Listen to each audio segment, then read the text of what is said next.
विष्णु जी, एक बहुत आपके बकौल एक लंबी लड़ाई रही है। आज सर्वे का दिन था, लेकिन 5 घंटे के बाद उसे रोक दिया गया क्योंकि सुप्रीम कोर्ट ने उस पर रोक लगाई है। आप क्या उम्मीद कर रहे हैं? आज कोर्ट में क्या हुआ, आप हमारे दर्शकों को बताएंगे?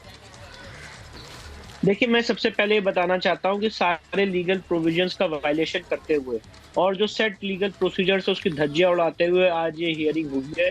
सुप्रीम कोर्ट में जो मैटर मेंशनिंग लिस्ट में था उसके ऊपर तो बात ही नहीं हुई।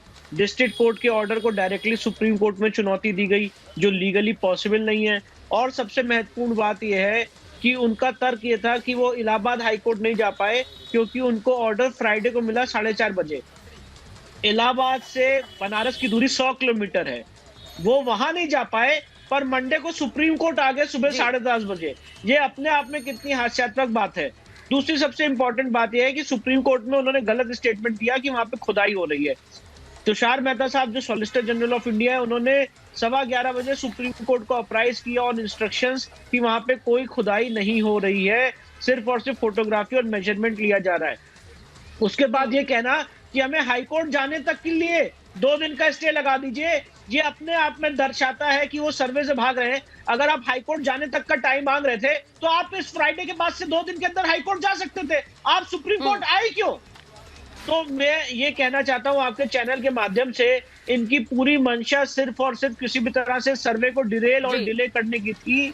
और मैं आपको ये भी बताना चाहता हूं कि इलाहाबाद हाईकोर्ट में हम ये मैटर फिर से दोबारा पूरा आर्ग्यू करेंगे और मुझे पूरी उम्मीद है कि इलाहाबाद हाईकोर्ट इस स्टे को एक्सटेंड नहीं करेगी और 26 तारीख को शाम 5 बजे के बाद दोबारा सर्वे चालू होगा। आप ये कह रहे हैं कि सर्वे फिर से चालू होगा। मुझे स्क्रीन पर विष्णु जी को रखिए महेश। विष्णु जी, आपने जो बात कही है कि आप इस बात को लेकर आश्वस्त हैं कि फिर से सर्वे 26 तारीख को हाँ कर दी जाएगी उस सर्वे के लिए, लेकिन कलीमुल हफीज साहब जो बात विष्णु जी ने कही है वो ये कह रहे हैं कि इस पूरे मामले में जानबूझकर हाईकोर्ट न जाके सुप्रीम कोर्ट का रुख किया गया। उसी समय में हाईकोर्ट का दरवाजा भी खटखटाया जा सकता था, जो कि सही प्रक्रिया थी। वहां जाकर ये कहा गया कि भाई देखिए खुदाई हो रही है, जबकि खुदाई नहीं हो रही थी। कलीमुल हफीज साहब, देखिए, वही कातिल, वही शाहिद, वही मुंसिफ ठहरे, अकरबा मेरे करें कत्ल का दावा किस पर।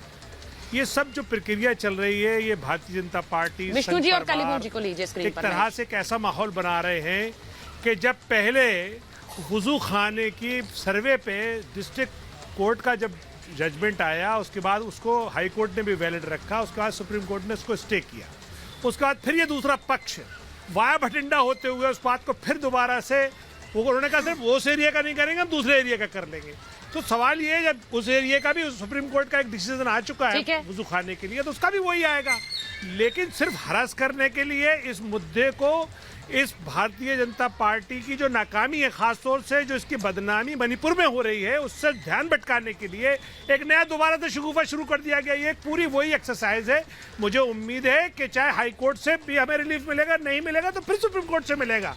और दूसरी बात, जो हमारे काबिल वकील जैन साहब जो बात कह रहे हैं कि वो सुप्रीम कोर्ट चले गए, वो हाई कोर्ट नहीं गए, तो जाहिर बात है कि वो सब अदालती प्रक्रिया में गए हैं। सुप्रीम कोर्ट ने बाकायदा सुना है, सुप्रीम कोर्ट ने बाकायदा इनके पक्ष को रद्द किया है, उस ऑर्डर को रद्द किया है, सिर्फ सुना नहीं है। उन्होंने कहा नहीं, रुक जाइए, आपको कुछ नहीं करना। नहीं किया है, नहीं, गलत बात है। कोर्ट को ये बात समझ में नहीं आती, जो देश को ये गुमराह कर रहे हैं टीवी पे बैठ के। इंटरिम स्टे लगाया है क्योंकि ये हाईकोर्ट अप्रोच कर सके।